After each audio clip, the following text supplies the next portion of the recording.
Namun bila persediaan terlalu sedikit akan mengakibatkan terjadinya kekurangan persediaan yang dapat menyebabkan hilangnya keuntungan.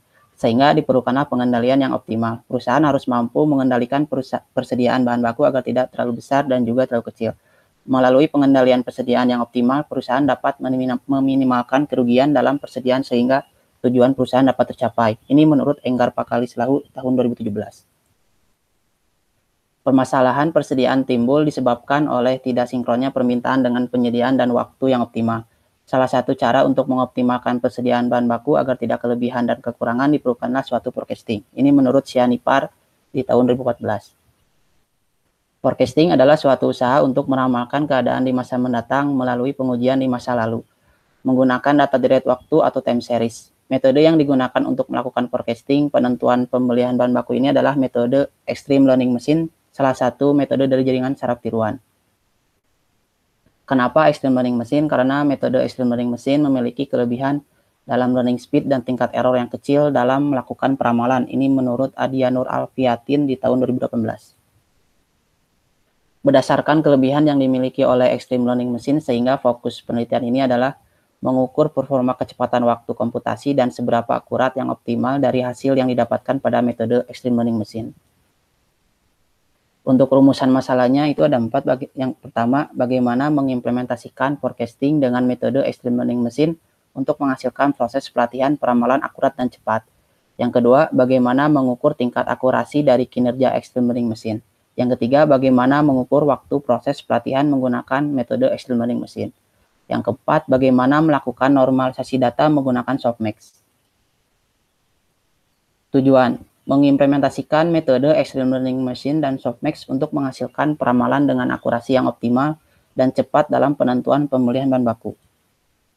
Untuk ruang lingkupnya sendiri itu ada 4. Yang pertama, data yang diujikan dari data Cafe Nieto merupakan UMKM yang menggunakan bahan baku untuk produknya yaitu kopi. Yang kedua, data yang diujikan dari data penjualan kopi yang sudah terdigitalisasi menggunakan aplikasi manajemen bisnis atau bisa disebut dengan kasir POS dalam kegiatan bisnisnya. Yang ketiga, data yang digunakan adalah data penjualan kopi bulanan dari bulan Januari 2015 hingga Maret 2020. Yang keempat, penelitian yang dilakukan hanya menggunakan data penjualan untuk satu produk kopi, yaitu kopi Vietnam Drip. Dan ini beberapa tinjauan pustaka yang saya gunakan dalam tugas akhir ini. Forecasting biasanya diklasifikasikan menjadi beberapa tipe seperti forecasting jangka pendek, jangka menengah, dan jangka panjang. Forecasting jangka pendek memprediksi dengan menggunakan periode waktu seperti harian, mingguan, bulanan, ke masa depan. Forecasting jangka menengah menggunakan waktu dari 1 tahun sampai 2 tahun ke masa depan. Dan forecasting jangka panjang dari beberapa tahun. Ini menurut Montgomery di tahun 2016.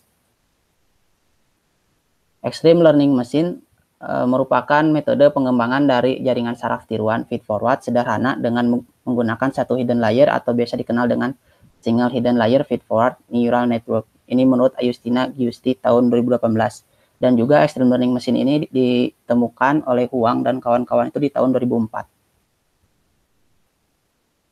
Kenapa bisa cepat dalam pembelajaran? Pada Extreme Learning Machine, parameter-parameter seperti input weight dan hidden bias dipilih secara random dan tidak melakukan pembelajaran interaksi, sehingga Extreme Learning Machine memiliki learning speed yang cepat dan mampu menghasilkan good generalization performance. Dan ini dataset yang digunakan. Dataset yang digunakan adalah dataset penjualan kopi dari salah satu kafe kopi yang merupakan UMKM yang telah terdigitalisasi menggunakan aplikasi manajemen bisnis atau kasir POS yang telah menggunakan teknologi berbasis cloud untuk penyimpanan seluruh data kegiatan bisnisnya. Rekaman data yang digunakan mulai Januari 2015 hingga Maret 2020.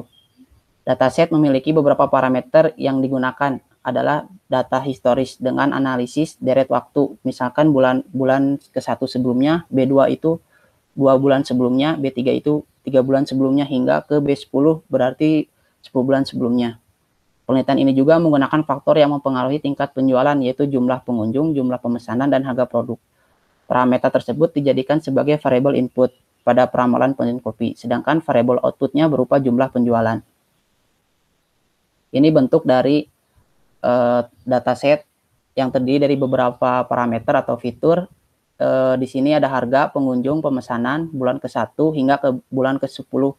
Ini maksudnya bulan 1 bulan sebelumnya hingga ke 10 bulan sebelumnya. Dan ini data target penjualan kopi Vietnam Drip. Dan ini bentuk dari struktur metode Extreme Learning Machine. Terdiri dari 3 lapisan. Yang pertama, lapisan input layer. Itu berisi neuron-neuron yang dimana jumlahnya itu diisi sesuai fitur dari datasetnya sendiri. Misalkan fiturnya itu 10, berarti ada 10 neuron. Dan di lapisan kedua itu ada hidden layer.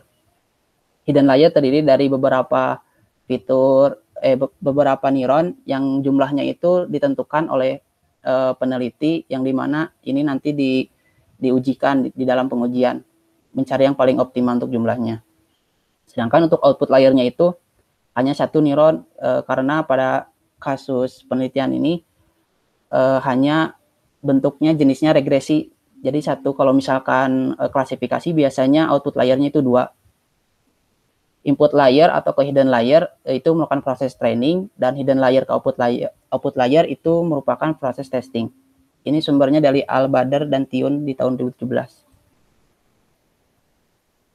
Dan ini blok diagram, ada masukan, proses, keluaran. Masukannya itu data penjualan produk, lalu diproses pembagian data, normalisasi data menggunakan softmax, training data, testing data, mencari nilai error dengan MSE, lalu mengembalikan nilai ke nilai asli, atau denormalisasi data, kebutuhan bahan baku setiap produk, lalu perhitungan bahan baku yang dibutuhkan, lalu keluarannya itu final penentuan pembelian bahan baku.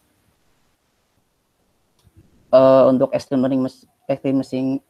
learning machine-nya ini memiliki beberapa tahapan dalam proses peramalan. Ada 5, yaitu normalisasi data, training data, testing data, menghitung MSE, denormalisasi data.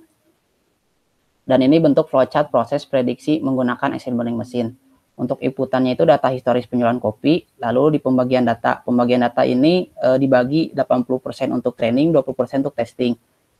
Lalu dilakukan normalisasi data untuk mengubah range-nya, datasetnya itu varian, nanti diubah range-nya disamakan dari 0 hingga 1 menggunakan softmax. Lalu proses training data untuk mendapatkan parameter-parameter yang paling optimal. Lalu testing data untuk memvalidasi proses dari training, lalu menghasilkan prediksi sebelum denormalisasi. Nanti hasil prediksinya ini berupa range-nya itu intervalnya 0 sampai 1. Lalu menghitung nilai error dengan MSE. Setelah itu mendenormalisasi data, mengembalikan nilai seperti sebelum dinormalisasi. Hasilnya itu hasil prediksi setelah dinormalisasi, nilai MSE dan juga kecepatan. Normalisasi data dilakukan karena input akan diproses ke nilai output yang kecil, sehingga data yang digunakan harus disesuaikan agar dapat diproses untuk mendapatkan nilai normalisasi yang kecil. Dalam penelitian ini, data yang digunakan akan disesuaikan dengan cara menormalisasi data. Proses normalisasi data menggunakan metode softmax. Metode ini merupakan pengembangan transformasi secara linear atau biasa disebut dengan min-max. Output range-nya adalah 0 sampai 1. Dan ini contoh perubahan menggunakan normalisasi data softmax. Dari contohnya ini terdiri dari beberapa varian nilai, ada yang puluhan ribu, ratusan hingga ke puluhan, itu dinormalisasi, range-nya disamaratakan 0 sampai 1. Dan ini flowchart algoritma training. Untuk inputnya sendiri, input data training ini 80% hasil dari pembagian data sebelumnya, lalu menginisiasi bobot dan bias, dan ini di random secara acak. Lalu input parameter jumlah hidden neuron, dan ini ditentukan oleh saat pengujian. Lalu keluaran hidden layer, lalu proses sigmoid binet, lalu Moore Penrose pseudo inverse, lalu keluaran bobot matrix beta. Nanti menghasilkan bobot dan bias akhir, dan parameter inilah yang digunakan pada proses testing. Proses algoritma training ini dilakukan pada saat di input layer menuju hidden layer. Flowchart algoritma testing. Untuk prosesnya sendiri tidak jauh berbeda dengan training, hanya saja inputan untuk testingnya itu dan parameter-parameternya itu diambil dari saat training. Seperti input data testing itu 20% satu bagian data, lalu wake, bias, dan hidden neuron, dan output wake itu hasil dari training. Lalu sama seperti training, proses keluaran hidden layer, sigmoid biner, Moore Penrose pseudo inverse, lalu keluarlah prediksi. Pengujian dilakukan jika telah mendapatkan bobot yang sesuai dari perhitungan training. Bobot akhir pada training merupakan bobot yang digunakan untuk perhitungan testing. Langkah-langkah testing sama seperti proses feed-forward pada training. Dan ini hasil pengujian. Pengujian yang pertama itu pengujian jumlah neuron pada hidden layer. Pengujian pada jumlah neuron pada hidden layer dilakukan secara berulang dengan mengganti jumlah hidden neuron pada training bertujuan mengetahui jumlah neuron pada hidden layer apakah berpengaruh terhadap akurasi data uji. Di grafik terlihat adanya perubahan nilai MSE jika terjadinya perubahan di jumlah hidden neuron, menunjukkan bahwa jumlah hidden neuron mempengaruhi nilai MSE. Pengujian dilakukan hingga 100 hidden neuron, dari hidden neuron ke 1 hingga ke 100 hidden neuron. Nilai MSE yang optimal itu pada saat pengujian menggunakan 28 neuron menghasilkan nilai MSE-nya 0,00551106. Dan ini bentuk dari tabel pengujian dan juga memperlihatkan rata-rata waktu yang diperoleh saat menggunakan 28 neuron. Itu sekitar 0,0518 detik. Yang kedua itu hasil pengujian jumlah fitur data. Jumlah fitur data itu pengujian pada jumlah fitur data dilakukan secara berulang dengan mengganti jumlah fitur data. Input data bertujuan mengetahui jumlah fitur apakah berpengaruh terhadap akurasi data uji, mengetahui apakah berpengaruh dengan adanya penggabungan antara fitur eksternal dan data fitur historis penjualan terhadap nilai MSE yang dihasilkan. Di grafik ini terlihat fitur 2 dan 3 ini merupakan fitur eksternal, 4 dan seterusnya itu fitur historis. Dan jika menggunakan fitur eksternal saja, hasil MSE-nya itu sangat tinggi, yaitu 1. Dan jika udah dimulai digabungkan dengan data fitur historis, hasil MSE-nya menurun. Menunjukkan bahwa jumlah fitur data sangat mempengaruhi nilai MSE. Disimpulkan bahwa dengan menggunakan fitur data historis penjualan, prediksi yang dihasilkan lebih baik dibandingkan menggunakan fitur eksternal saja. Nilai MSE optimal pada pengujian menggunakan 7 fitur data, yaitu 3 fitur eksternal dan 4 fitur historis penjualan pada input dengan nilai MSE sebesar 0,055106. Dan ini bentuk tabelnya. Nah, ini yang warna abu ini itu fitur eksternal, yang warna hijau itu fitur data historis. Jika digabungkan menghasilkan nilai MSE yang cenderung rendah. Yang paling optimal itu di 0,00555106, rata-rata waktunya 0,0518 detik. Yang ketiga, hasil pengujian jumlah dataset. Pengujian pada jumlah dataset dilakukan secara berulang dengan mengubah jumlah dataset pada input data bertujuan mengetahui jumlah dataset apakah berpengaruh terhadap akurasi data uji. Di dalam grafik juga terlihat dari 30 hingga 60 itu cenderung menurun.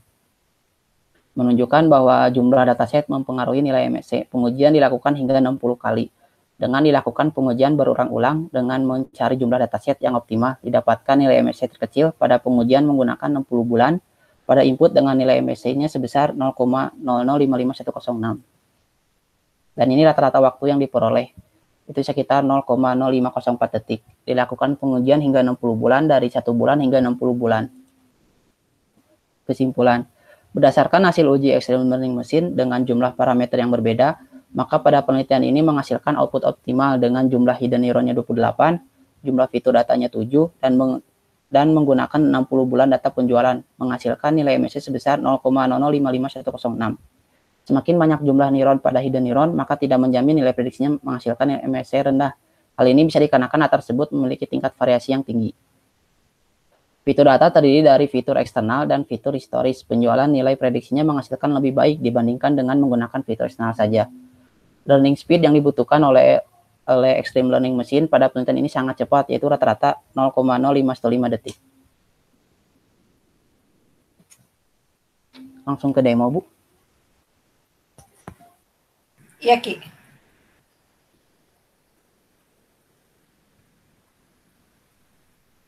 Muncul, Bu? Ada. Nah, ini dimulai dari filenya CSV untuk dataset per bulan. Lalu klik button prediksi, nanti mengeluarkan hasilnya. Untuk MSE-nya itu 0,05511106, waktunya itu 0,526 detik. Dan ini setelah data dilakukan pembagian data. Ini data training, ini target training, dan yang ini data testing, dan ini target testing.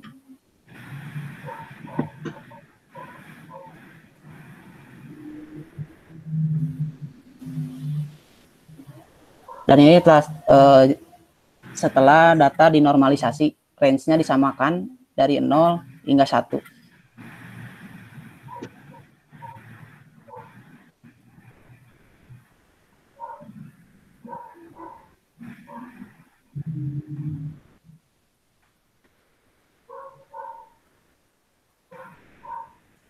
Masuk ke proses training. Nah, yang paling optimal itu menggunakan 7 neuron input layer, berarti itu 3 fitur eksternal, 4 fitur data historis. Untuk jumlah hidden neuronnya sendiri itu 28, dan untuk jumlah neuron di output layernya 1. Ininya 28, yang ininya 7, ininya 1. Untuk wake-nya itu di random secara acak. Untuk ordonya itu 28 kali 3. 28 kali 7. Sedangkan untuk biasnya itu berordonya 1 kali 28. Dan ini proses keluaran hidden layer. Dan ini sigmoid biner, lalu Monroe pseudo inverse. Dan ini output wake yang dibutuhkan pada saat proses testing data.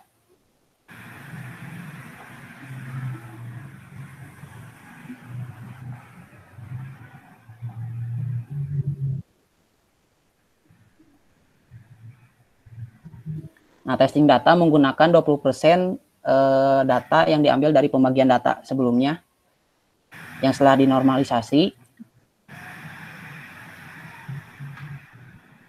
Dan ini data targetnya, dan ini hasil prediksinya. Dari kedua data target dan hasil prediksi itu menghasilkan MSI-nya 0,00555106. Dan waktunya 0,0526 detik. Nah, dari grafiknya pun hampir menyerupai. Yang merah itu hasil training, yang birunya itu data aktual. Dari grafiknya sendiri itu hampir menyerupai pola yang diberikan dari data aktual dengan hasil training.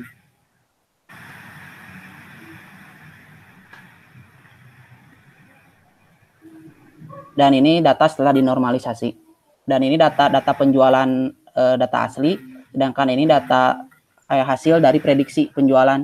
Ini penjualan yang sebenarnya yang sudah terjadi, dan ini prediksi hasil dari training.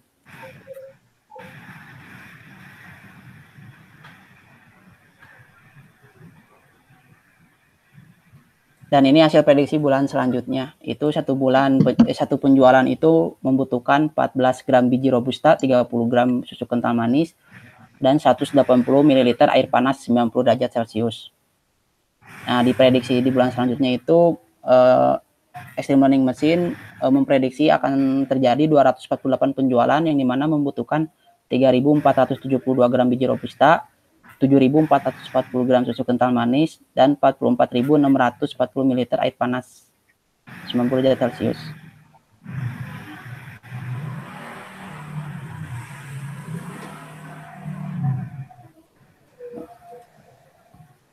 Seperti itu paling, Bu. Oke, terima kasih Pak Rizky. Kita masuk ke sesi tanya jawab. Pak Uung atau Bu Irma, mangga. Terima kasih Bu Dewi. Saya dulu ya, Bu Irma. Iya Pak, mangga. Ini Pak Rizky. Yang pertama, tadi saya lihat barusan itu, kan saya lagi tadi barusan ada ini data faktual dengan prediksi ya terakhir. Oh iya. Lihat lagi nggak, diperlihatkan lagi nggak? Oh ya, betul Pak.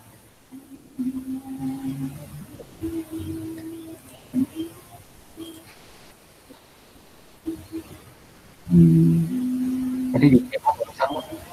Oh ini, bentar Pak. Kok?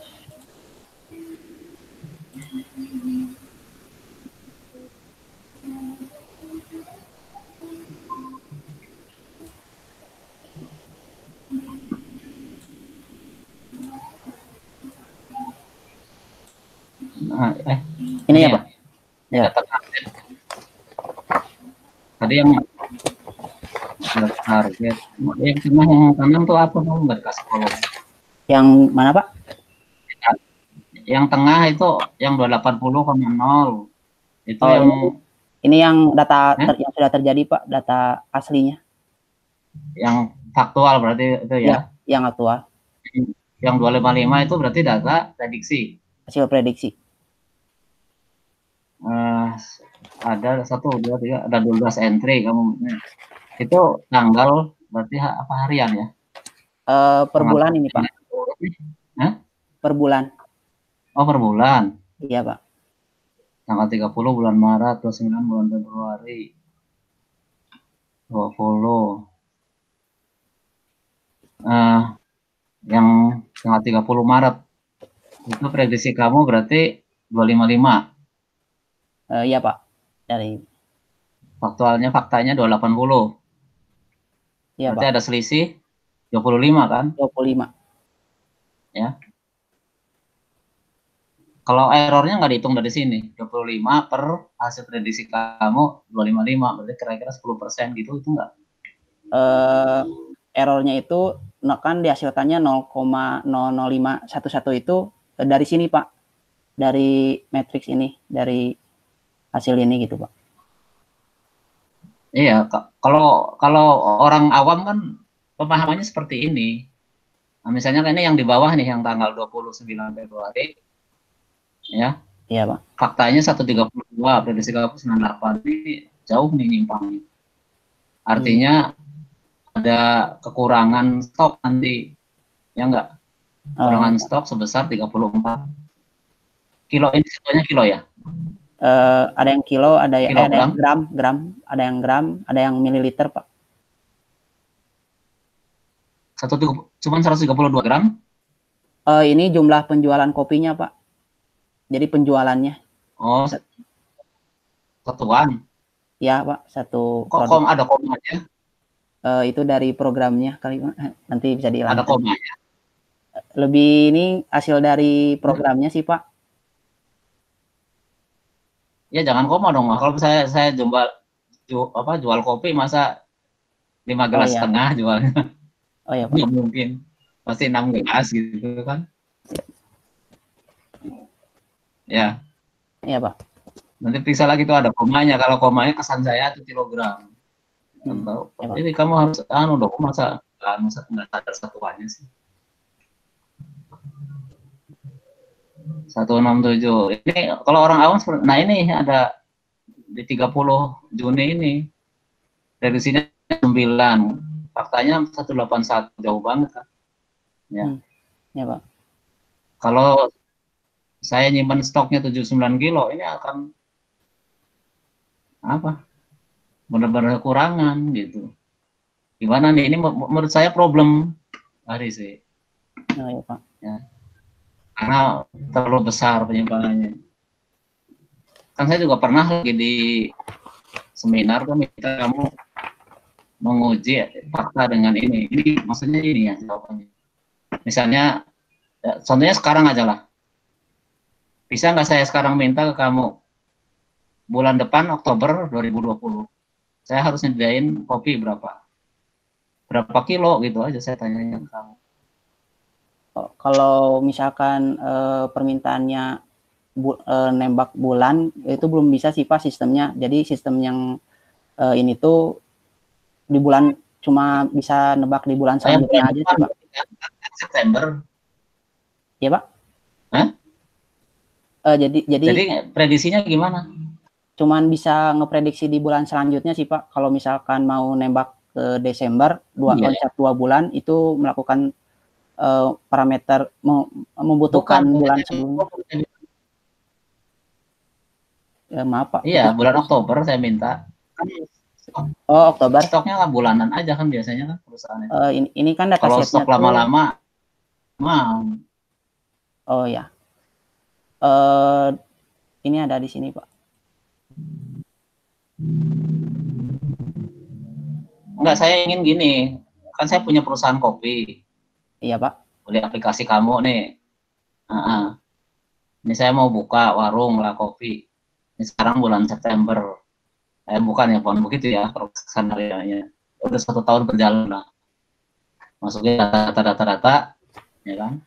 Ini bulan depan ini saya sediain berapa kilo kopi gitu. Kan sederhananya begitu, Pak. Aplikasi penggunaannya. Gimana? Sekarang bulan September nih, saya udah kopi 2 tahun, 3 tahun yang lalu. Saya beli aplikasi kamu nih. Ini saya untuk pakai nanti untuk prediksi bulan Oktober tahun 2020. Sekarang kan September. Saya sediain kopi berapa kilo. Nah ini Pak, ini prediksi di bulan selanjutnya itu 248 penjualan Pak. Nah nanti membutuhkan 3.400 gram biji robusta, membutuhkan 7.400 gram susu kental manis, 44.640 ml air panas. Jadi ini prediksi Pak. Kalau dengan yang tadi barusan gimana? Kalau yang tadi itu data yang udah terjadi kan membandingkan selisih. Ya ini saya nggak ngerti hubungan angka-angka ini. Yang 248 itu penjualan. Ini yang tanggal berapa nih? Penjualan kopi Pak. Ini kan dari datasetnya itu terakhirnya itu dari bulan berapa?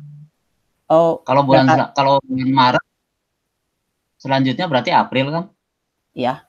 Itu datasetnya kan Maret, berarti ini prediksinya untuk bulan April, Pak.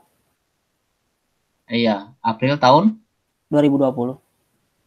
Ya, coba balik lagi ke data yang tadi. April 2020. Saya ingin tahu korelasi angka-angka ini dengan angka yang tadi gitu. Hubungannya gimana? Nah, itu. Mana yang Maret? April? Ini Maret, Pak. Kan datanya ini Maret. Iya. Aprilnya mana? Aprilnya nggak ada di sini, Pak. Soalnya kan April belum terjadi, Pak. Kalau tadi kamu katanya yang barusan katanya untuk bulan April. Bulan selanjutnya. Ini untuk di bulan yang belum terjadi yang tadi. Nah, yang ini untuk di bulan yang belum terjadi, yang belum belum terjadi gitu, Pak. Sistem prediksi yang belum terjadi itu di bulan selanjutnya bakal terjadi segini gitu. Iya, ini kan berarti bulan April kan? Ya. Kamu mencatat data faktual bulan Aprilnya? Kan belum terjadi Pak, jadi nggak akan ada di yang tadi. Iya, April 2020-nya udah terjadi. Sekarang September. Belum konfirmasi lagi ke sana sih Pak, soalnya emang susah juga. Saya minta lagi seminar tuh begitu. Kalau tadi coba saya lihat lagi, kembali lagi ke data tadi. Ke data tadi lihat lagi. Nah ini Warson. Nah ini, kenapa di sini nggak ada yang bulan Aprilnya? Soalnya ini di pembagian data di datasetnya yang 20% itu Pak. Supaya saya punya gambaran jelas bahwa aplikasi kamu itu bekerja dengan benar gitu. Iya Pak. Soalnya di bulan April itu si KP-nya itu belum buka kan Pak. Jadi karena ada pandemi, jadi ya, kamu tanyanya di bulan Mei-nya dong. Di bulan Mei-nya, bukan di bulan Aprilnya. Tanya bulan Mei-nya, kan sekarang bulan September, udah lewat berapa bulan. Tanya ke ininya, Pak, lagi bulan April berapa penjualannya, kan gitu. Iya Pak. Oke, terus nanti bisa keperbaiki nggak tuh ya, kamu data itu ya? Disesuaikan dengan data yang udah terjadi apa ya? Iya, ini kan kamu melakukan prediksi faktual dengan prediksi begini. Terus tadi kamu juga mengatakan bulan selanjutnya sekian. Itu angka-angkanya tuh nggak bisa saya pahami hubungan satu dengan yang lain. Angka ini 280 dengan angka yang tadi kamu segitu gitu itu gimana gitu, saya nggak ngerti. Oh ya, bisa Pak, bisa saya ini lagi. Terus ini saya baca di studi pustaka ya, yang Ayustina Giusti 2018, judulnya prediksi penjualan mie menggunakan metode extreme learning machine. Sama metodenya berarti ya? Iya Pak. ALM. di cover ini setan cabang Konohata. Waduh, ngeri. Kalau metodenya sama, cuman beda di kasusnya aja kan ya? Iya Pak, kasus sama di apa jumlah Apanya? fiturnya. Kalau saya kan pakai fitur eksternal dan data historis. Kalau dia yang itu penjualan aja Pak. Fitur eksternalnya yang kamu ambil apa tadi? Ya Pak, eksternalnya itu harga, jumlah pengunjung sama jumlah pemesanan. Kalau yang Ayustina apa? Nggak pakai itu? Cuma data historis penjualan aja Pak. Oh, dan data. Dan yang saya itu pakai normalisasinya ya, untuk ini aja. Oh ya. Mau nambahin juga, kalau yang saya itu normalisasinya pakai softmax kan. Kalau yang tadi yang apa? Yang Ayustina Giusti itu dia normalisasinya pakai minmax Pak, pakai standar yang sering dipakainya gitu. Kamu kemana masukinnya data fitur eksternal itu? Ke metode extreme learning itu? Untuk inputannya Pak, untuk proses inputnya. Perlihatkan apanya? Datasetnya Pak. Oh ya. Diagramnya. Bagaimana kamu mengolah fitur eksternal dengan fitur internalnya? Ya, Pak.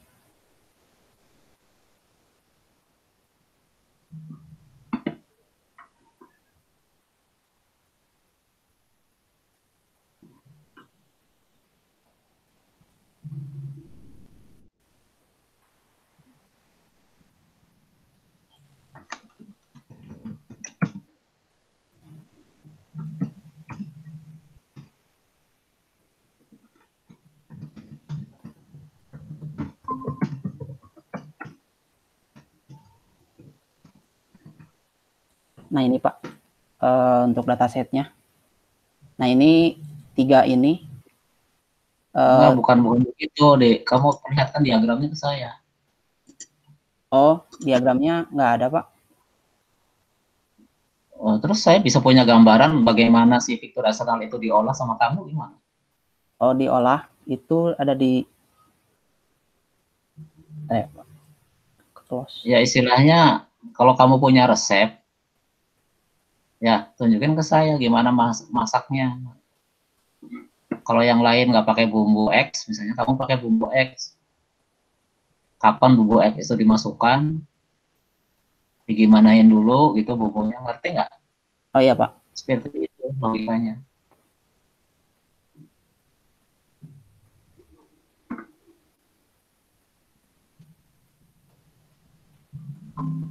Ada di proses ini sih Pak. Jadi udah disatuin kan, fitur eksternal sama fitur historis itu udah disatuin.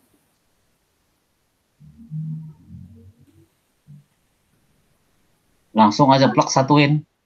Iya Pak, disatuin. Kalau tadi kamu kan isinya kan ini kayak seperti jaringan saraf tiruan kan? Iya Pak.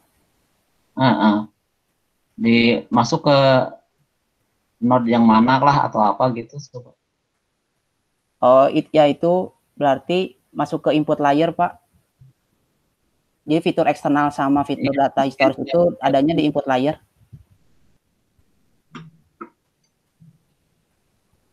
Bisa lihat kan diagramnya.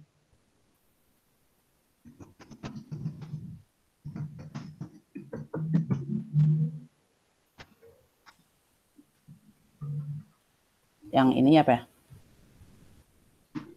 Saya nggak tahu kalau yang dua. Jadi neuron di input layernya itu terdiri dari fitur eksternalnya 3, terus ditambah 7 bulan sebelumnya gitu Pak. Jadi totalnya ada 4 bulan sebelumnya, jadi total ada 7 neuron di sini sih Pak. Jadi inputan. Oh, di gambarnya ada 4 ini kamu? Iya sih Pak, ini gambar dari bentuk struktur extreme learning mesinnya. Gambarnya kayak gitu ya. Kamu misalnya ya, yang tadi eksternal ada berapa? 3? Iya. Sama itunya penjualannya 4. Ya. 4 berarti 4 bulan sebelumnya. Iya Pak. Nah, gambarkan 7-nya itu. Oh, ya. Nanti itu laporannya nggak ada ya. Oh ya Pak. Nggak ada dilaporin. Iya. Oke, gitu ya. Iya, Pak. Polisi punya utang ke saya 2 tuh. Oh ya, Pak. Udah, Bu Irma, silakan Bu Irma dulu. Oh gitu ya Pak. Kalau saya masih punya, yang mau punya lagi, kalau enggak ya udah. Siapa? Iya, mungkin sama sih tadi yang ditanya sama Pak Um juga. Jadi bagian yang tadi itu mumpung masih nyambung di eksternal apa tadi fitur ya, fitur eksternal dan internal. Nah, kalau saya baca tadi saya lupa di latar belakang atau di apa ya, kamu sebut ada faktor parameter gitu. Tapi di sini disebutnya fitur itu sama atau beda ya? Saya lupa latar belakang tuh ada kamu ngebahas faktornya tuh apa gitu-gitu ya, coba. Nah, ini tuh maksudnya merujuk ke fitur sih, Bu. Itu parameter yang dimaksud itu fitur sih, Bu. Berarti itu tuh ngebahas tentang fitur ya, mana ya? Ada di mana latar belakang ya, betul ya? Di mana ya tadi ya? Aduh.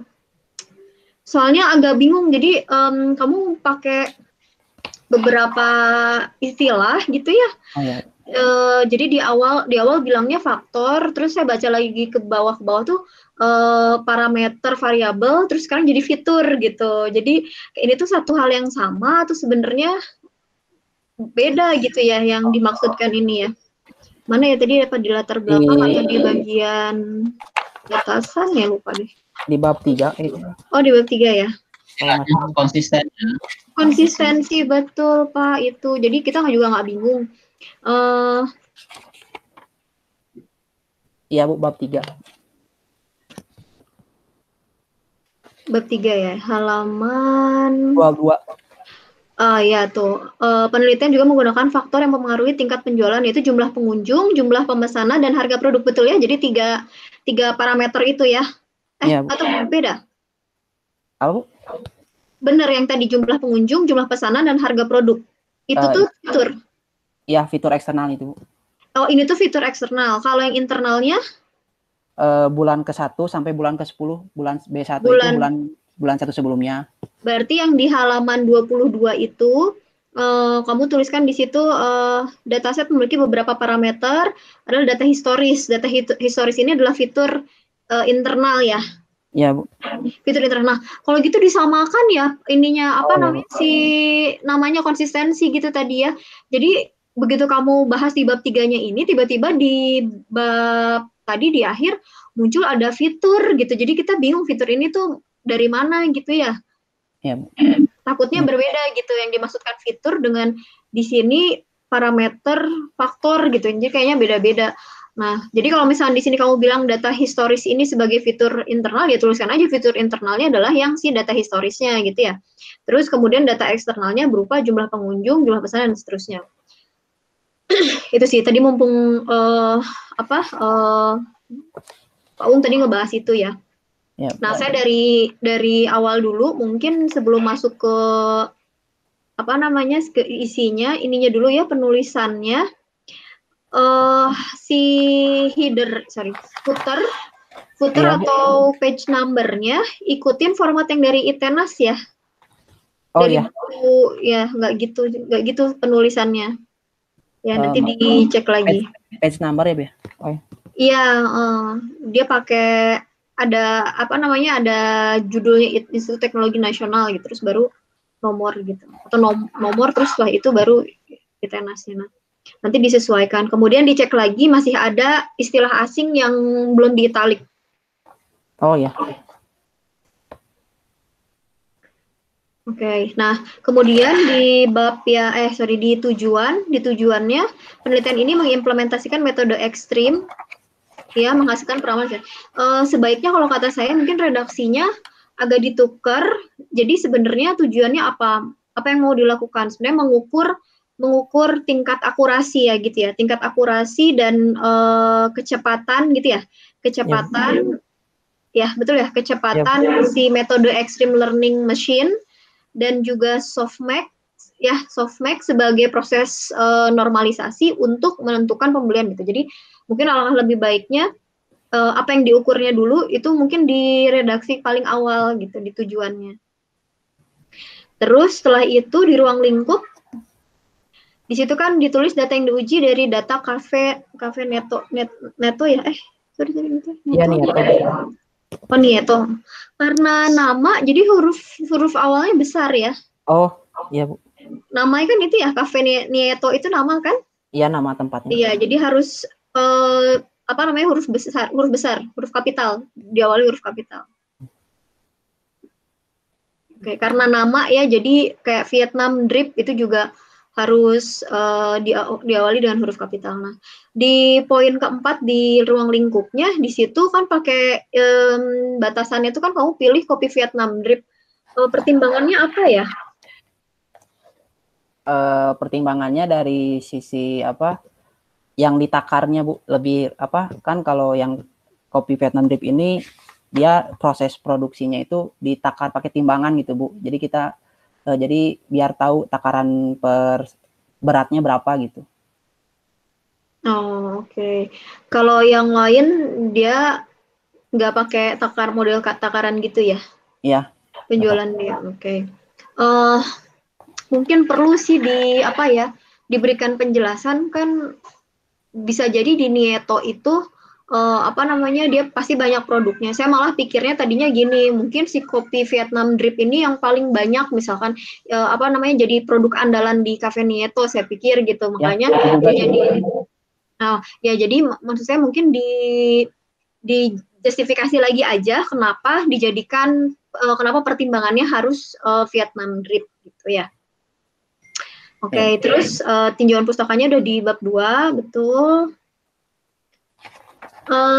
Untuk apa namanya kalau mau merujuk judul gambar, judul tabel ya. Kayak misalnya di halaman 15 di paling bawah dengan kontribusi dari berbagai referensi tinjauan pustaka bla bla bla melalui pustaka pada gambar 1 itu kan merujuk ya kamu ya? Iya. Ada kan merujuk kan itu merujuk ke gambar 1 judul gambar 1. Lihat lagi aturan penulisan Itanas dia nggak berbeda font face jadi fontnya tetap Times New Roman kok.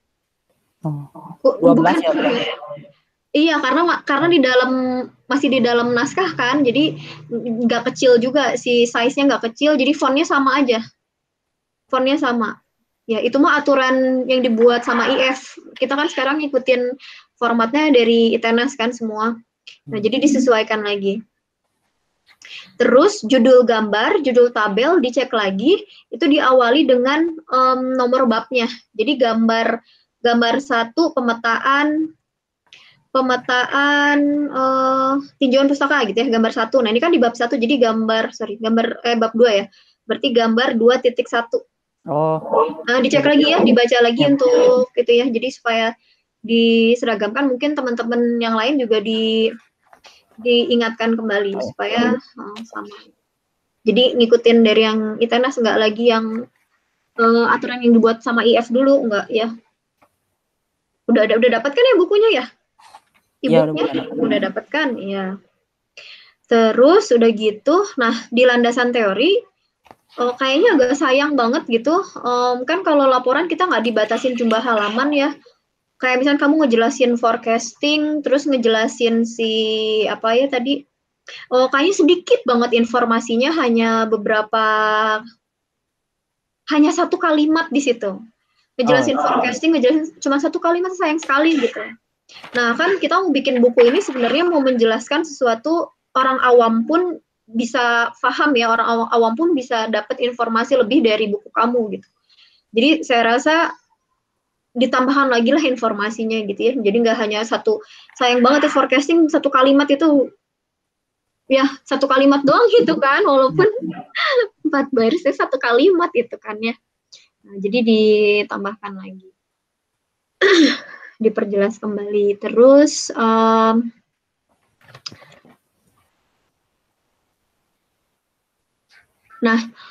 saya baca juga di bab 2-nya, di 2.2.3 halaman 17, kan kamu bilang kalau si ELM ini dia lebih cepat ya? Iya, Bu. Dibandingkan dengan mana tadi? Dia lebih cepat dibandingkan dengan backpropagation, bener ya? Iya, Bu. Oke. Karena kalau dibahas di sini feed forward itu dia learning speed-nya rendah kan, berarti ALM ini dia lebih besar karena dia pakai gradient based learning algorithm. Nah, kalau di ALM dia pakai apa ya algoritmanya? Algoritmanya ini, Bu, algoritma feed forward sih, Bu. Apa feed forward? Algoritmanya algoritma feed forward, maju, propagasi maju. Iya. Ini coba dicek yang di halaman 17 ya. Di situ kan ALM itu dibuat untuk mengatasi kelemahan dari JST, terutama dalam hal learning speed-nya. Mengemukakan 2 alasan mengapa JST feed forward lain mempunyai learning speed rendah, yaitu menggunakan slow gradient based learning algorithm untuk melakukan training. Nah, pertanyaan saya, kan ini berarti yang algoritma feed forward lainnya kan, dia pakai slow gradient based learning itu kan. Nah, kalau yang punya kamu, proses ILM-nya, algoritmanya pakai apa gitu? Ini yang dimaksud slow gradient based learning itu merunut ke apa? Backpropagation itu kan. Kalau backpropagation itu yang saya baca sekilas itu apa? Dia itu maju mundur ya, Bu ya. Pakai cantik nggak? Maju mundur. Aduh, kita ganggu. Iya, oke. Maju mundur kan, Bu, algoritmanya. Nah, itulah yang dimaksud sama slow gradient based learning. Nah, kalau untuk the extreme learning mesinnya itu propagasinya maju cuma 1 kali jalan gitu, Bu, dari input layer ke hidden layer ke output layer itu cuma 1 kali maju gitu. Nah, jadi dikatakan di sininya yang mempengaruhi speed rendah itu karena ada proses maju terus mundur lagi yang di lain mah gitu. Tapi kalau di extreme learning mesin itu dia propagasi maju dari input layer ke hidden layer terus ke output layer gitu, Bu. Oke. Nah, itu makanya mungkin diperjelas lagi ya yang kamu maksudkan, mungkin bisa dituangkan di dalam bukunya. Nah, terus kan di sini dijelaskan pada ALM parameternya itu adalah input weight-nya, hidden bias-nya dipilih secara random. Nah, yang dimaksud dengan random di sini tuh gimana ya? Di random itu sebenarnya nggak ada ketentuan di random takarannya, cuman di random acak aja di bawaan dari programnya sendiri itu bisa. Jadi di randomnya asalkan 0 range-nya 0 sampai 1. Nah, itu maksudnya. Random itu kan bukan berarti sesuatu yang sangat random itu kan berarti luas banget nih gitu. Tapi kan pasti di sini dia punya batasannya kan gitu ya. Nah, berarti dimasukkan aja di situ secara random dalam range 0 sampai 1. Berarti kan sebenarnya nilainya dari 0, berapa gitu kan ya. Pokoknya range-nya 0 sampai 1 gitu kan ya. Iya, Bu. Nah, itu dijelaskan tuh di situ.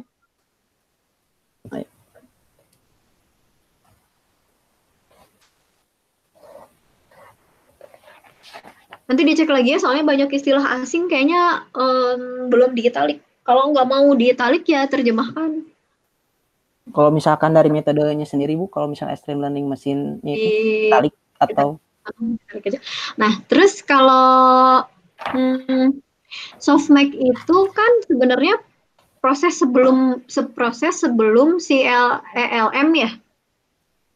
Di dalamnya, Bu, di dalam ALM-nya. Iya. Kalau bawaannya berarti nggak ada ALM.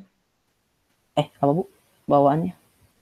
Kan gini pertanyaannya, si softmax itu kamu bilang ada di dalam si extreme learning itu kan? Iya.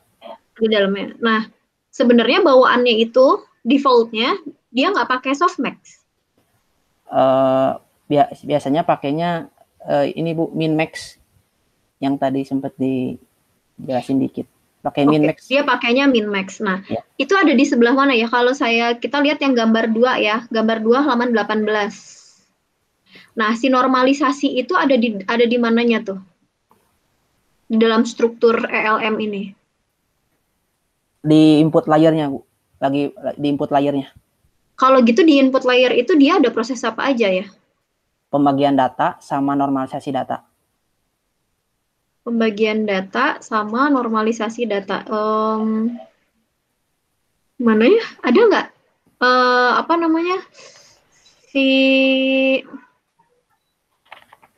blok diagram atau flowchart yang menjelaskan tentang si ELM itu tadi.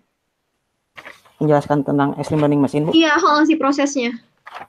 Ada di bab 3. Bab 2 juga sebenarnya ini lebih ke bab 2 yang mana? Gambarnya yang mana? Extreme learning machine gambarnya Iya, yang gambar 2 ini. Iya. Gambar 2 ini kan? Iya, makanya. Tapi tadi saya tanya si softmax-nya ada di mana? Kamu bilang ada di input kan? Sementara di gambarnya nggak kelihatan ada proses itu gitu. Paham nggak? Jadi makanya tadi kata, mungkin nyambung juga tuh tadi awal pertanyaannya Pak Uung, itu ada prosesnya ada di mana ya, yang bagian tadi misalnya yang dia fitur internal dan eksternal. Karena kalau saya baca di bab 3 pun itu nggak ada kamu ngebahas tentang si fitur internal itu dijadiin input. Begitu juga dengan softmax-nya. Dicek lagi deh. Oh, iya. Karena kalau misalkan saya lihat nih ada gambar 4, justru malah dibanding gambar 2, gambar 4 yang menggambarkan si ELM, tapi ini secara keseluruhan nih. Inputnya di sini data historis penjualan kopi. Data historis ini berarti fitur internal tadi kan? Iya, Bu. Nah, itu istilahnya disamakan, supaya kita juga nggak bingung tuh data historis dengan tiba-tiba muncullah istilah fitur internal. Nah, berarti setelah input, pembagian data, baru normalisasi data kan itu? Bukan di input dong, berarti normalisasi data itu setelah normalisasi data itu adanya di, jadi neuron-neuron di input layer itu data yang udah dinormalisasi data, Bu. Data di input layer itu adalah data yang sudah dinormalisasi. Dinormalisasi. Terus berarti saya balik lagi ke gambar 2. Jadi kan itu input, kemudian hidden layer-nya kan ya? Berarti input ini tuh, si inputnya tuh kan tadi fitur internal sama fitur eksternal, kemudian datanya dinormalisasi pakai softmax, ya benar ya? Betul. Terus setelah itu setelah itu masuk ke hidden layer kan?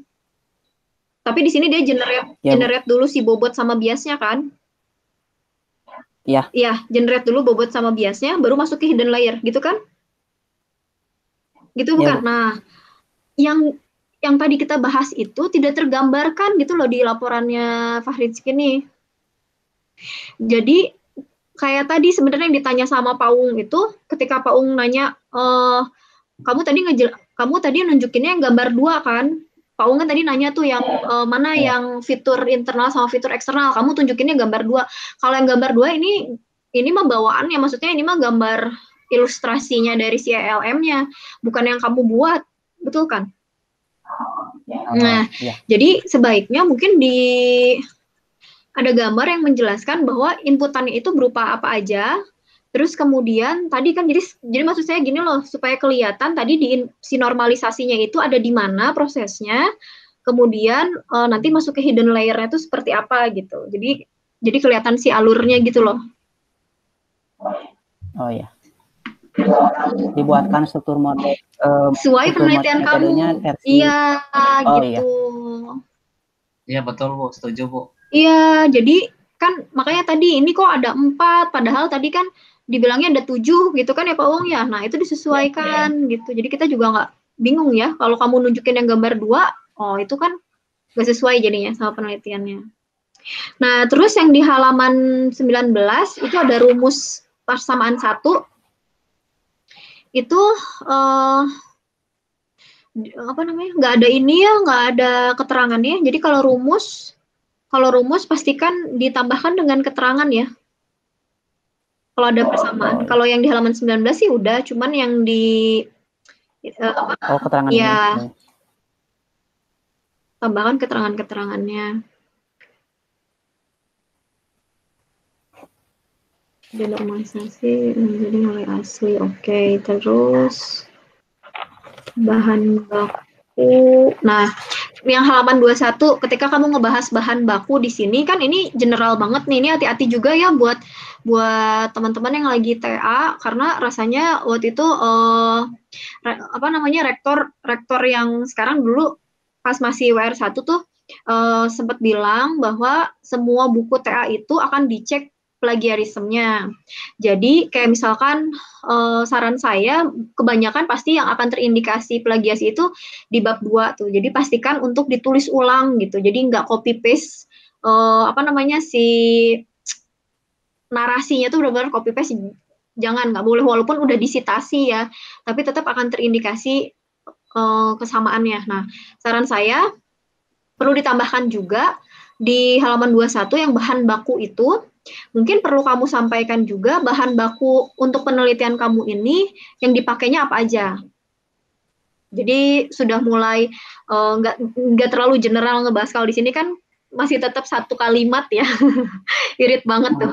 Kamu ngejelasin bahan baku hanya satu kalimat, ini kan kayaknya general banget tuh ya, ngebahas tentang bahan baku secara keseluruhan gitu menurut EMI 2017. Nah, tapi tambahkan yang punya kamu ini si bahan baku yang digunakannya apa aja gitu ya. Tadi kan dikaitkan dengan si kopi Vietnam itu tadi, gitu ya. Jadi ada penjelasannya. Soalnya di sini produsen semen. Nah, lo kok produsen semen? Kopinya pakai semen ya? Halaman 21. Ya, coba. Nah, itu nggak boleh, itu nanti dicek lagi.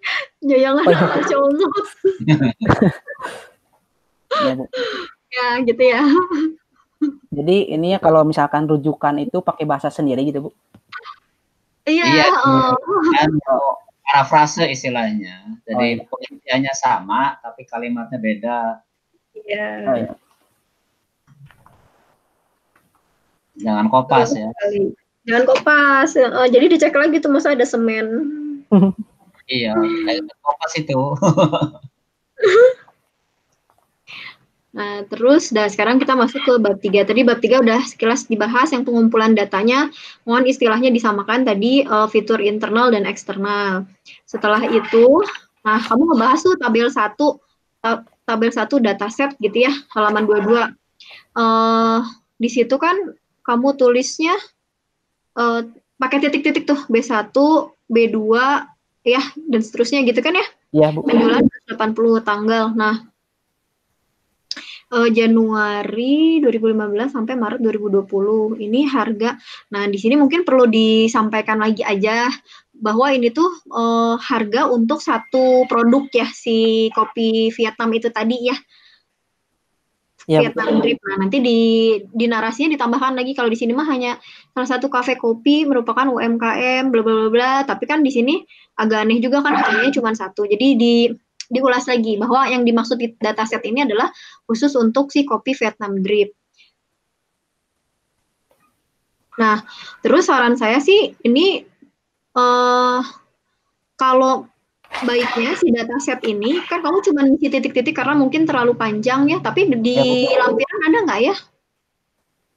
Belum sih kalau di lampiran, kalau yang ini lebih. Nah, di lampirannya, iya, di lampirannya dimasukkan si data ini gitu ya. Kalau miring itu boleh nggak sih, Bu? Iya, boleh. Landscape boleh. Ya? Iya, landscape. Iya, boleh banget lah. Mau misalkan nanti ukurannya jadi A3 gitu, boleh aja. Bisa kan? Satu page gitu doang, kamu set A3 gitu, bisa aja kalau misalnya nggak cukup A4. Oh iya, Bu. Nah, terus kalau ini kan tabelnya kepotong halaman. Nah, jangan lupa repeat header ya. Yang mana, Bu? Ini tabel 1 halaman 22. Iya. Halaman 22, tabelnya putus ya? Iya, keputus. Putus kan? Nah, headernya diulangi lagi, maksudnya repeat headernya. Oke, nah sekarang di halaman 23 yang blok diagramnya. Ini tuh sistem kamu tuh, jadi setiap kali nguji kudu di training dulu ya datanya? Ya, harus di training. Oh, jadi kalau misalkan saya mau pakai data kamu tuh berarti training baru nguji gitu ya, betul ya? Iya, Bu. Oh, berarti bukan kita create model, enggak? Enggak, training. Jadi nggak ada proses di situ dia nge-create model, terus si model itu nanti dipakai untuk pengujian gitu nggak? Enggak, Bu. Jadi prosesnya itu dari training. Kalau gitu repot juga dong ini. agak lama ya berarti ya. Iya, repot jadi selalu ini. Ya bisa aja tanpa model mungkin Bu Irma, cuman ya harus ada semacam memorize gitu. Iya, Jadi ya. setiap kali ini tuh ya supaya nggak terlalu bergantung pada data yang ini. Jadi aku selalu training terus berarti ini. Iya. Jadi error. Iya ya. Yang nggak masalah sih, saya pikir tadinya dia ada proses. Ini modelnya linear nih diagram. Iya ya. Ada feedback gitu masuk. Iya ya, oh ya. Normalisasi pembagian data, normalisasi data menggunakan softmax, masuk ke training. Berarti training ini ada di proses mana? Di input? Di training ini proses di input layer ke hidden layer. Oke, berarti di situ training. Terus kemudian keluarannya apa? Output wake. Nanti kan yang di input layer ke hidden layer itu cuman diinisialisasikan si wake-nya. Nah, nanti hasil dari training itu output wake. Nah, wake-nya itu bobotnya itu dipakai buat di proses testing. Testing, masuk ke hidden layer maksudnya gitu kan? Ya. Nah, itu tuh nggak tergambarkan kalau saya lihat di laporannya. Jadi kayak karena kalau saya keseringannya nguji atau bimbing, biasanya hasil training dia nanti keluarannya akan menghasilkan model gitu ya.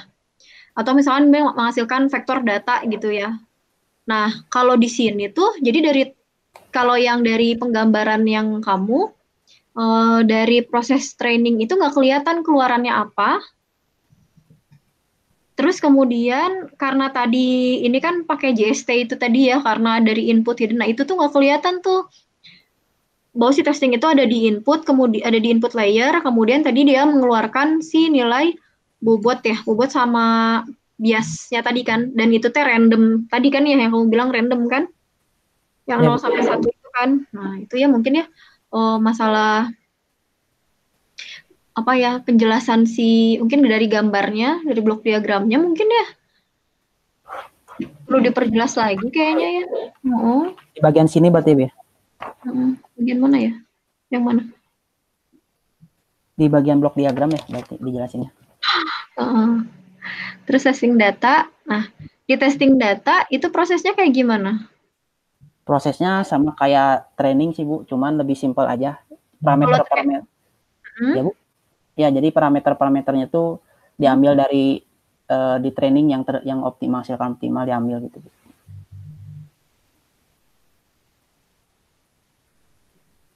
Coba, oke. Berarti saya ngecek yang di studi kasus ya, supaya kelihatan prosesnya. Input inisialisasi bobot dan bias, input data training. Input data training, inisialisasi bobot dan bias, ini yang di gambar 5 ya. Inisialisasi bobot dan bias itu kan yang dia create secara random itu ya. Iya, Bu. Terus input parameter jumlah hidden neuronnya. Itu ini yang diukur kan, parameter ini yang diukur yang kamu ganti-ganti. Terus nanti keluaran hidden layer, keluaran hidden layer. Nah, yang keluarnya apa ya? Ini tuh keluaran hidden layer itu bukan hasil dari training sih, nama dari rujukan juga, namanya itu keluaran hidden layer kan? Ya, proses hidden layer. Masuk ke proses hidden layer kan, soalnya keluaran. Kalau keluaran berarti ada outputnya ya? Iya sih, saya juga dapatnya dari rujukan jurnalnya sih, jadi paper orang-orang gitu. Namanya tuh keluaran hidden layer. Output apa? Ya gitu. Ya ini tuh maksudnya masuk ke hidden layer-nya, masuk ke hidden layer. Di hidden layer itu prosesnya gimana? Menghitung. Ini training ya, ini teh training. Training. Gimana coba? Menghitung keluaran hidden layer, terus menghitung sigmoid biner, terus menghitung main row, penrose, visual inverse. Terus berarti Pak Rizky, maaf, hidden layer ini tuh bukan hidden layer yang saya tafsirkan itu. Hidden layer itu adalah yang digambar ini, yang digambar depan ini, yang warna biru itu, bukan kan? Ya, yang biru. Tapi itu kan, tapi ini lagi ngebahas ada di input. Berarti belum masuk ke hidden layer ini dong? Training itu adanya di input layer menuju hidden layer, Bu. Di antara input layer sama hidden layer prosesnya. Oh, oke. Nah, di proses hidden layer ini ada apa? Di kotak yang keluaran hidden layer ini, dia melakukan proses apa di situ? Yang mana, Bu? Di gambar 5, di proses atau kotak yang keluaran hidden layer itu, dia melakukan proses apa? Proses perhitungan ada di studi kasusnya sih, Bu.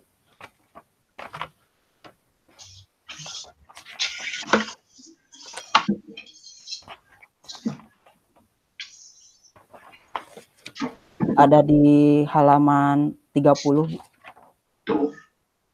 Mungkin coba di share screen aja ya, supaya kayak Pak mungkin Bu Dewi juga bisa sama-sama lihat juga si laporannya.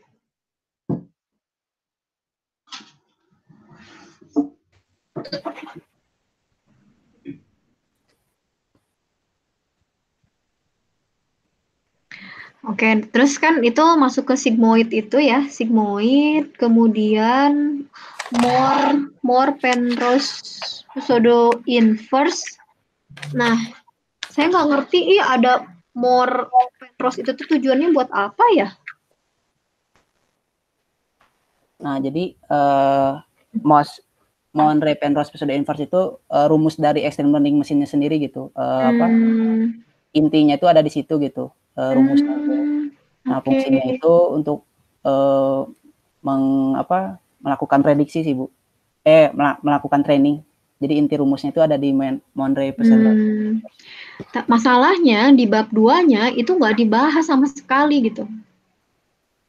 Oh iya. Tiba-tiba muncul aja gitu di sini. Padahal tadi kamu bilang ini adalah bagian utamanya. Harusnya kalau tokoh utama biasanya muncul di itunya ya kan, namanya gitu kalau di awal-awal film gitu ya kan. Nah ini mah dia malah nggak muncul gitu. Oh iya, Bu.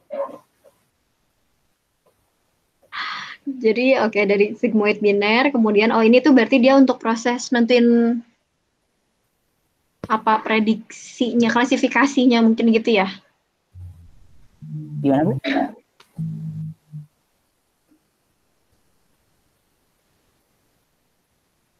Oke, terus sekarang saya masuk ke angka-angkanya ya. Yang di tabel 2, di situ kamu ada tanggal harga B1, B2. Nah, B1, B2 ini maksudnya kasus doang ya? Ya, karena kan kamu pakainya sampai B10 ya? Iya.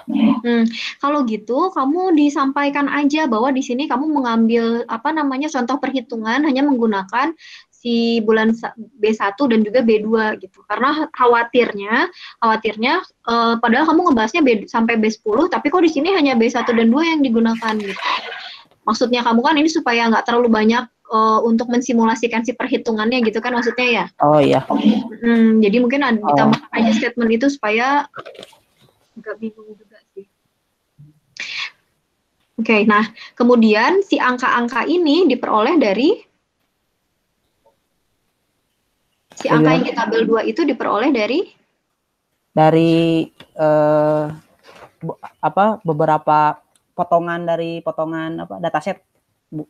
Dataset ini berasal dari kafenya. Dari tadi. Dari apa? Dari kafenya, Bu. Dari kafenya. Nah, itu nanti disampaikan. Oh. Ya, dataset itu. Oke. Dataset yang di studi kasus ini, Bu ya? Iya. Kalau di bab 3 kan emang si angka-angkanya memang harus sesuai dengan penelitiannya kan. Kalau di bab 2 baru random gitu sih angkanya, maksudnya nggak harus sesuai dengan penelitiannya. Nah, setelah itu saya agak cepet aja. Nah, yang di halaman 28 itu saya agak bingung, banyak angka-angka yang muncul tiba-tiba gitu. Kayak misalkan yang new data training di situ 0.78 ada nggak? Kamu bikin matrix kayaknya ya, halaman 28? Iya, yang 28. Yang 28. Ada yang new data underscore training ada? Ada. Oke. 0,708 itu dari mana ya? 0, yang mana, Bu? Coba di itunya laporannya coba yang di layar diturunin ke bawah. Halaman 28. Halaman 28. Nah, itu. Nah, itu. Ini. Itu dari itu teh dari mana? Ini itu data hasil normalisasi. Hasil dari perhitungan ini, Bu, di atas.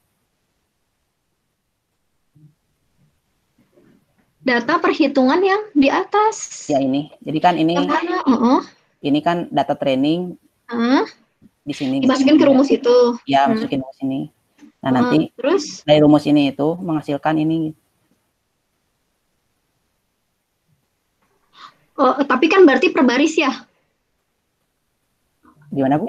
Gimana? Itu saya nggak ngerti angkanya teh gimana ya tiba-tiba ada, harusnya mungkin masukin perhitungannya ya. Oh, lebih detail lagi gitu, Bu. Ya gitu ya. Itu kan data training itu berarti itu diambilnya per baris ya, yang 18.127 dikurangi minnya. Minnya itu berapa? Yang 6.100 itu. Ya, dari sini. Terus STD-nya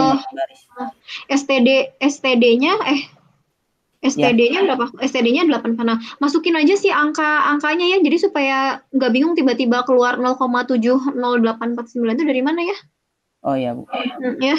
Karena gini, biasanya suka ada misalkan nanti adik angkatan kamu yang misalnya dia ngambil juga tentang ELM gitu ya.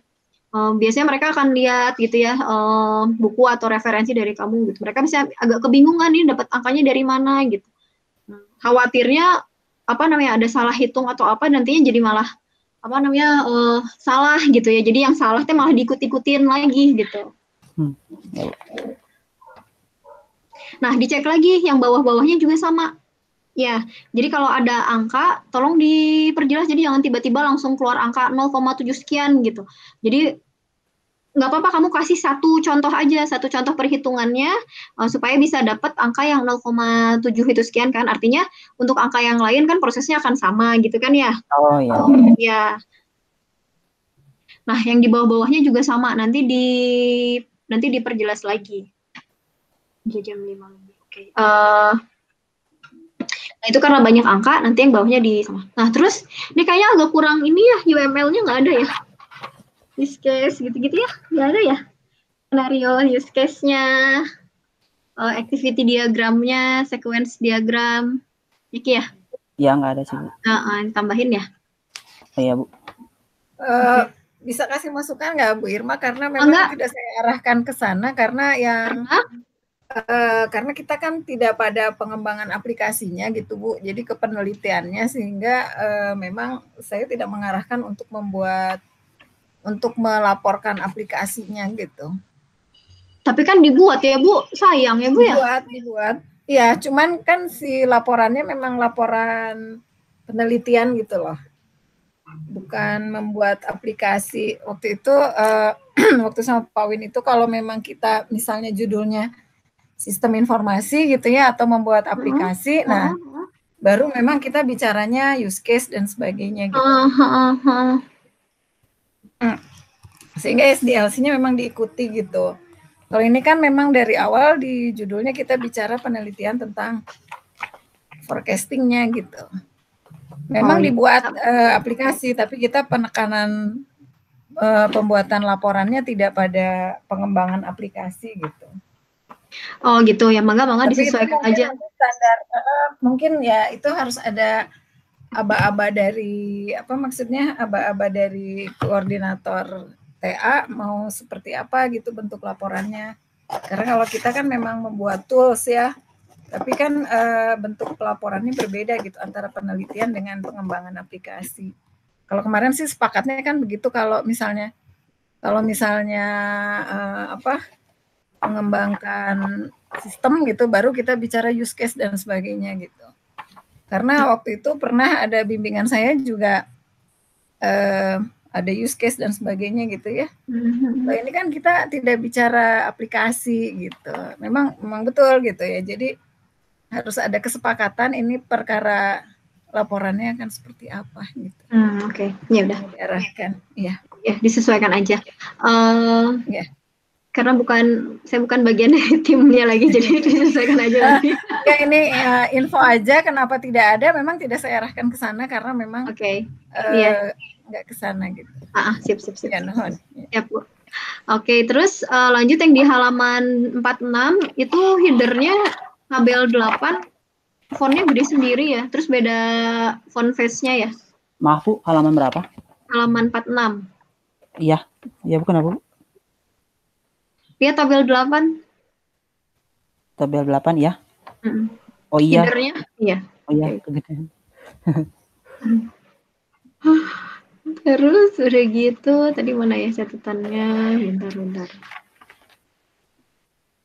Untuk trainingnya.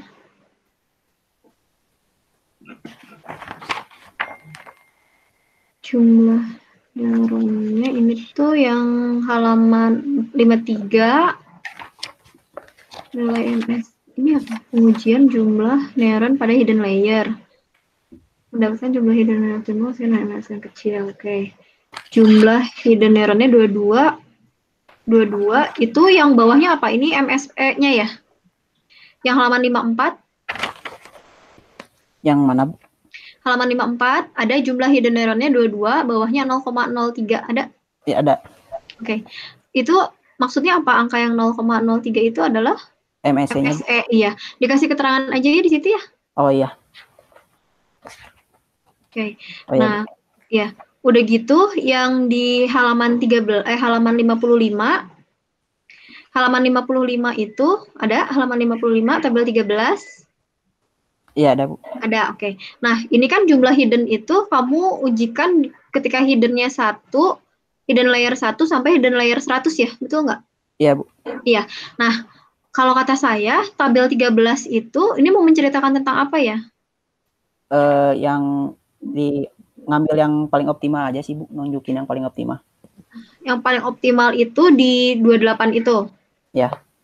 Sebenarnya dengan grafik yang di bawah juga nggak, maksudnya gini, yang di tabel ini tuh agak ini aja ya, agak apa ya, informasinya mulai dari 22 terus diloncat 2 gitu ya, 22, 24, 26, 28 terus berhenti sampai 29. Sementara kamu bilang di situ sampai 100 kan hidden neuronnya. Ya kan? Misalnya ada lampiran. Nah, itu jadi kalau kata saya sih mungkin si tabel ini nggak masalah juga sih di lampiran. Toh kamu di sini udah ada si grafiknya. Nah, cuman mungkin di situ statementnya ada analisisnya aja. Analisisnya di situ menyatakan bahwa yang paling optimal ada di neuron 28 gitu.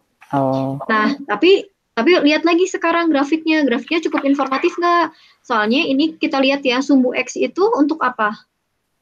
X-nya itu untuk menyatakan apa? Untuk jumlah neuronnya, Bu.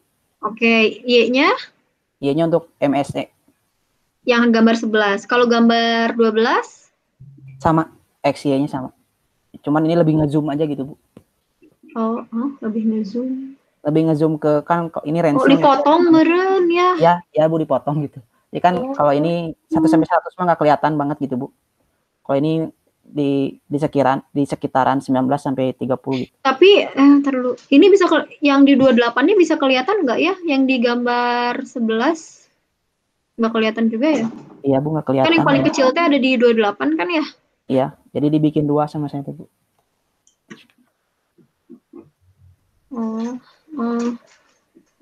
Judulnya aja kayaknya,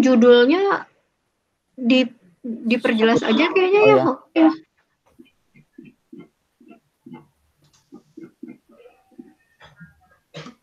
Oke. Nah, terus itu kalau kamu ngerujuk ke judul gambar atau judul tabel, dia awali huruf kapital tadi ya, jadi gambar 11 G-nya huruf besar. Oh, di teks ini ya, Bu ya? Iya, di dalam laporan itunya. Oh ya. Itu pengujian neuronnya, hidden layer-nya, terus ini pengujian fitur. Oke. Pengujian fiturnya berarti kamu pakai 7 tadi ya. 3 internal, 4 eksternal ya, betul ya? Ya, apa kebalik saya? Betul. 3 internal, 4 eksternal. 3 eksternal, 3 eksternal. 4 internal. Oke. Nah, halaman 58 coba dilihat di tabelnya. Jumlah fitur data. Iya. Jumlah. Iya, Bu, keduplikat. Jumlah fitur data 4. Maksudnya teh apa? Fitur data 4 teh apa? Jumlah fitur data 4 itu berarti 3 eksternal, 1 internal. Oh, kayaknya perlu didefinisikan ya kayaknya ya. Oh ya, Iya ada penjelasan itu ya, saya nggak bingung. Jadi yang paling kecil itu berarti yang 7 itu kan, 7 itu yang itulah 3 ya, eksternal 4 gitu kan. ya, Bingung soalnya pakai angka gitu penjelasannya nggak ada tapi ya, Bu. oke. Halaman 5 terus tabel 15 jumlah fitur 1 MS-nya 0,08, jumlah fitur 2, jumlah fitur 3. Aduh itu kumaha deui eta nya. Tabel 15 itu eksternal. Ya, eksternal. Oh, kamu kalau menguji yang eksternal aja dia segini gitu ya, yang Ya, tabel gitu. 15 ya gitu ya. Ya, Kalau yang tabel 16 tuh yang udah digabung gitu maksudnya ya. ya, udah digabung sama Kalau gitu ada pengujian yang data internal doang. itu belum sih, Bu.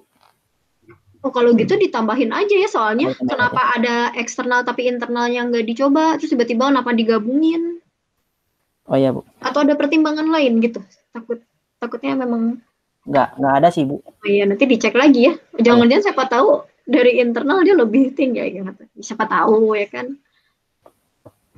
Oke. Udah sih ya paling nanti dicek lagi aja kemudian oh ya terakhir halaman 66 hasil prediksi Galat dengan selisih rata-rata 15,75 apa itu ada satuannya nggak ya? Halaman berapa, Bu? Maaf. 66 66. Oh ini. Itu rata-rata dari selisih sih, Bu. Rata-rata dari selisih penjualan ya?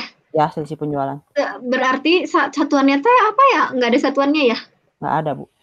Cup gitu nggak ada ya? Kopi gitu ya? Kopi gitu ya? 1 cup paling, Bu. Nggak apa sih saya nanya aja nih. Ini maksudnya target penjualan. Tapi koma, Bu, kalau cup gimana, Bu? Oh iya, nggak apa-apa sih ini udah gini aja. Nah, hubungannya sama si 0,005511 itu apa ya? Jadi kan dari hasil yang optimal itu tadi parameternya sekian kan sebutin. Nah, kan dapat MSE terbaiknya tuh optimalnya tuh 0,00511. Nah, itu tuh hasilnya ini, Bu, ada di tabel 21. 21, oke. Iya, itu menghasilkan tabel 21. Oh, oke. Yes, oke. Nah, udah itu aja. Tadi yang saya bingung tuh adalah ketika di pengujiannya, di demonya, kamu tadi keluar yang internal eksternal. Nah, saya teh ngecek di laporan, mana kok nggak ada itu. Ternyata kamu teh pakai kode yang data 4, data 5, data 7 itu sih. Tadinya saya mau nanya itu kok di demonya ada, tapi di laporannya nggak ada. Tapi ternyata masalah itu aja ya.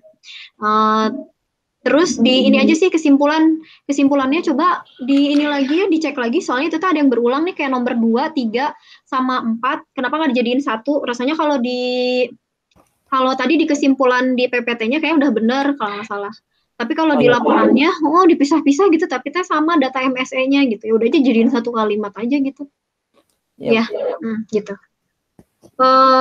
udah sih Bu. Oke, makasih Bu Irma masukannya. Pak Ung masih ada masukan lagi Pak Ung? Ya ini aja ingin dipertegas lagi aja supaya ini aja nanti tadi apa misalnya saya minta pakai ini aja supaya prediksinya angka-angkanya tuh dari satuan saya itu ya atau apa.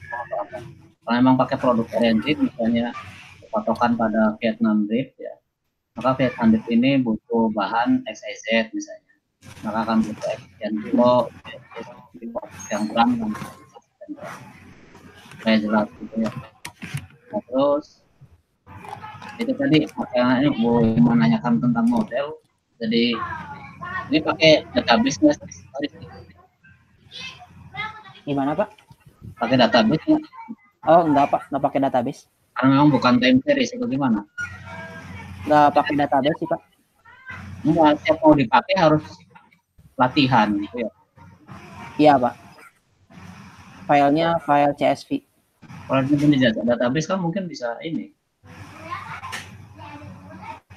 Terus ya intinya jangan sampai aplikasi kamu itu bisa dipakai tapi repot gitu makanya. Oh, ya. Gitu. Terus tambahan lagi tadi saya jadi ikut juga sama ke bawah sama Bu Irma lihat-lihat laporan. Iya Pak. Halaman 47 ada source code gitu ya. Kamu ganti dengan algo ya, jangan ada source code. Kalau UML aja nggak boleh, dilarang apalagi source code. Di bagian mana, Pak? Halaman 47. Terus di spasi-spasi baris setiap tabel beda-beda. Banyak yang terlalu besar spasinya. Misalnya di lampiran tuh, lampiran itu tabelnya ya barisnya besar sekali. Maaf Pak, tadi di halaman 47 jangan source code tapi apa Pak? Algoritma. Oh iya. Oh ya, baik Pak. Algoritma kalau algoritma aja pakai pseudocode aja.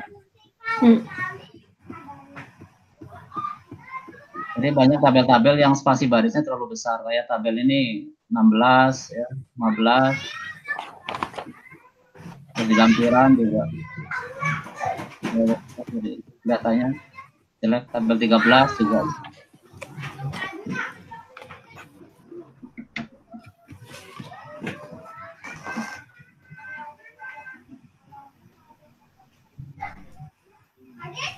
Udah mungkin Bu Dewi, saya itu aja. Coba aja.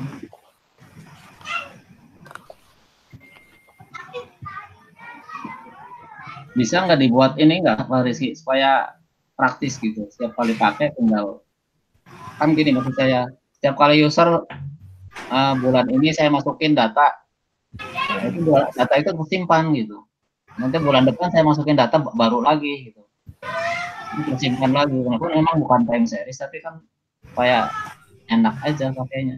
Oh ini kamu masih menggunakan data 60 bulan kan ke belakang ya, data historisnya. Bisa aja sih Pak, tapi sistem ini tuh bisanya cuman loncat bulan berikutnya aja sih, tapi kalau dibikin biar biar praktis bisa sih Pak. Iya, tetap aja di datanya gitu ya. Enggak, itu kan Diego, itu kan yang pernah saya tanyain kemarin itu ya Pak, simulasi ya. Jadi kalau misalnya prediksi kan, jadi gini Pak Uung, kemarin itu sempat saya tanyakan juga pas pada saat pembimbingan. Di aplikasinya kan dia hanya bisa memprediksi 1 bulan ke depan. Nah, saya minta misalnya sekarang bulan September, Oktober kan, berarti padahal saya pengen memprediksi yang bulan Desember gitu. Nah, di aplikasi ini, jadi si model aplikasinya itu memang si data yang berikutnya itu harus dimasukkan lagi gitu sebagai apa? Untuk bulan sebagai data sebagai datanya gitu. Jadi dia gitu berarti perlu database kan.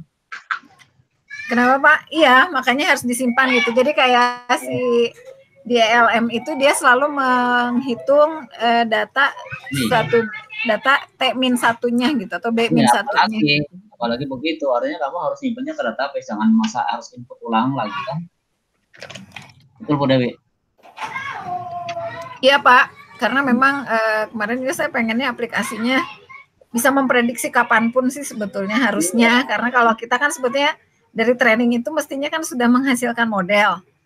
Nah nanti kan ada model matematisnya tuh, nanti tinggal ganti variabelnya aja sih sebetulnya.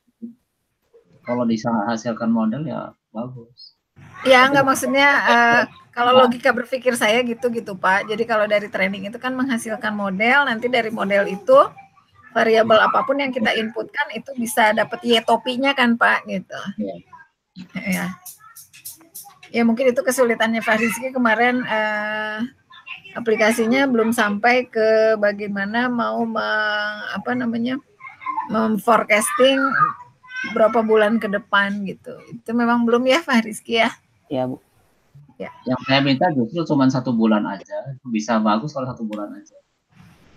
Misalnya sekarang September pengen sampai tahu bulan Oktober aja, bisa dengan tepat, jangan terlalu mepet.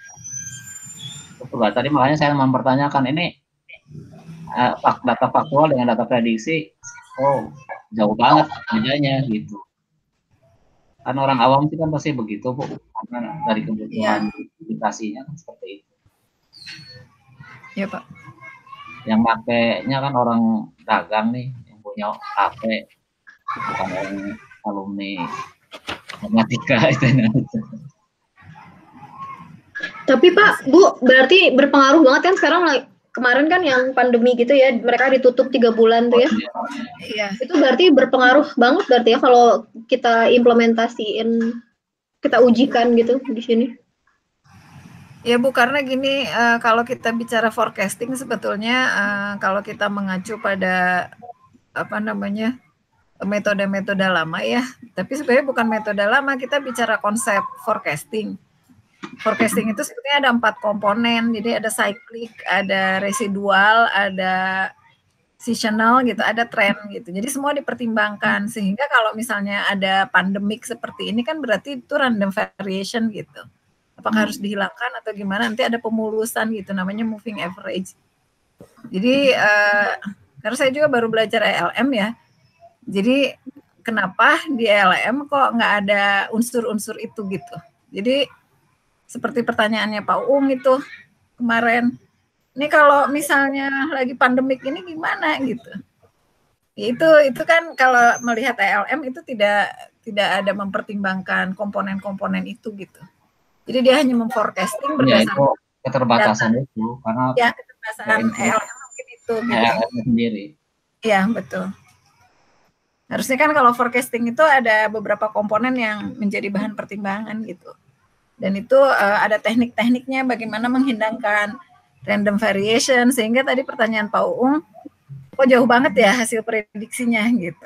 Padahal biasanya makanya di situ kan ada moving average, ada berapa moving average-nya 2, 3, 4 gitu. Itu biasanya disimulasikan gitu untuk menghilangkan random variasinya tadi gitu. Ya kalau di istilah Bu Irma nanti ada underfitting, ada overfitting gitu, seperti itu tergantung dari berapa banyak variabel nanti yang diambil parameter. Ini waktunya gimana Bu? Udah 1,5 jam. Ya. Udah ya Pak Uung, ya udah cukup ya mungkin ya. Iya, udah cukup Pak ya. Ditutup ya Pak Rizky ya. Ya. Mungkin Pak Rizky-nya nanti keluar dulu, kita diskusi Pak Bu. Ya, mangga Pak Rizky. Ya, mangga. Ditutup dulu aja Pak Rizky, silakan. Terima kasih atas perhatiannya. Assalamualaikum warahmatullahi wabarakatuh. Waalaikumsalam warahmatullahi wabarakatuh. Pak Rizky-nya live dulu ya. Iya. Oke, ntar saya matiin dulu. Iya.